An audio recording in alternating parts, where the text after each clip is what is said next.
पिछली श्रृंखला में हमने सूरदास और उनके पद पर विचार किया। अब हम तुलसीदास पर विचार करेंगे।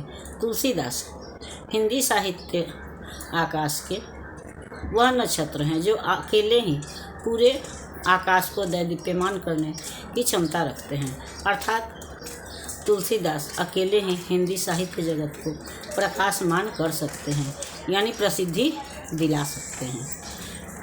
जहाँ तक इनके जन्म का प्रश्न है तो इनका जन्म उत्तर प्रदेश के बांदा जिले के राजापुर ग्राम में 1543 ईस्वी में हुआ था तथा मृत्यु इनकी 1623 ईस्वी में हुई थी। ये जन्म से ही अद्भुत बालक थे। जब ये पैदा हुए थे तो इनका आकार 5 वर्ष के बालक के समान था और इन्होंने रोने की बजाय राम राम कहा था। यही कारण है कि बचपन में इनका नाम राम बोला था। इनके पिता का नाम आत्माराम दुबे तथा माता का नाम हुलसी था, किंतु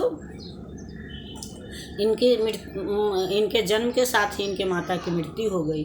अतः इनका लालन पालन जो है चुनिया नामक एक दासी ने किया था।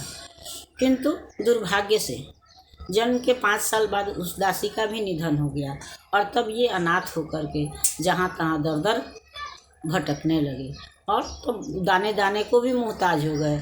और इन्होंने स्वयं स्वीकार किया है कि मांगत हूँ 4 फल 4 ही चनक को, अर्थात 4 चना ही इनके लिए चारों फल, जिंदगी के चारों फल धर्म अर्थ काम और मोक्ष था।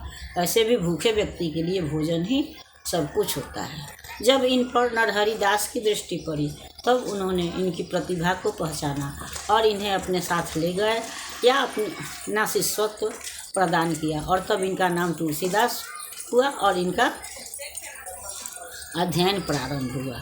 शिक्षा प्राप्ति के बाद ये पुनः अपने जन्म स्थान पर आकर के कथा वाचन का काम करने लगे, अर्थात राम की कथा सुना करके इन्होंने अपनी जीविका कमाना प्रारंभ किया। ये सुदर्शन व्यक्तित्व के पुरुष थे और विद्वान भी थे। इनकी विद्वता से प्रभावित हो करके एक विद्वान पंडित दीनबंधु पाठक ने अपनी विदुषी कन्या रत्नावली का विवाह इनसे कर दिया, जिससे कि इनको अगाध प्रेम था। यह प्रेम की पराकाष्ठा ही थी कि उफनती हुई नदी में इन्होंने सांप को रस्सी समझ करके उसके सहारे नदी पार किया और रत्नावली से मिलने पहुंच गए। लेकिन उनको इनकी यह उत्कंठा जो है वह हास्यास्पद लगी और तब उन्होंने कहा, लाज न लागत आपको दौरे आयो नाथ, धिक धिक ऐसे प्रेम को कहाँ कहूँ मैं नाथ। अस्थि चर्म मैं देह मह तामे ऐसी प्रीत, ऐसी जो श्री राम मह तो होती न तो भय भीत। अर्थात मेरे हाड़ मांस के शरीर पर आप इतने आकर्षित हुए। अगर इतनी ही प्रेम इतनी ही भक्ति इतना आकर्षण अगर आपको भगवान राम के अंदर होता तो आपकी इस संसार से मुक्ति मिल जाती।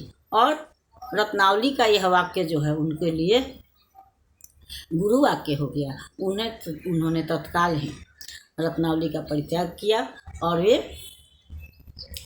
काशी जाकर के राम नाम की महिमा गाने लगे, राम की कथा सुनने लगे और अपनी रचना प्रारंभ की, राम की आराधना प्रारंभ की। उन्होंने वैराग्य संदीपनी, बड़वे रामायण, जानकी मंगल, पार्वती मंगल, कवितावली, गीतावली, रामलला नहछु आदि अनेक रचनाएं की। लेकिन जो प्रसिद्धि उनको रामचरितमानस से मिली वह सर्वोपरि था। रामचरितमानस उनके जीवन काल उनकी प्रसिद्धि के लिए मील का पत्थर साबित हुआ।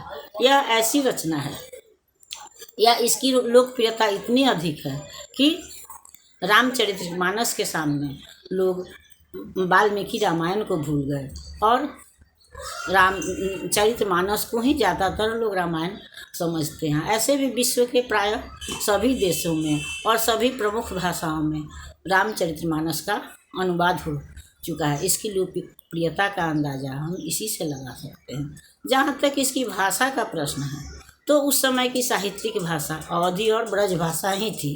उस समय तक हिंदी का प्रारंभ नहीं हुआ था।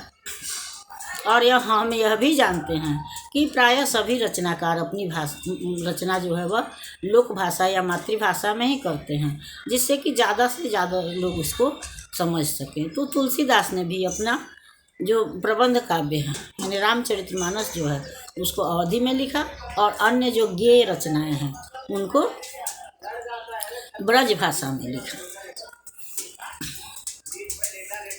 अगली श्रृंखला में हम इनके पदों पर विचार करेंगे। तब तक अगर यह श्रृंखला आपको पसंद आती है तो इसको लाइक कीजिए, सब्सक्राइब कीजिए। मिलते हैं अगली श्रृंखला में, तब तक के लिए धन्यवाद।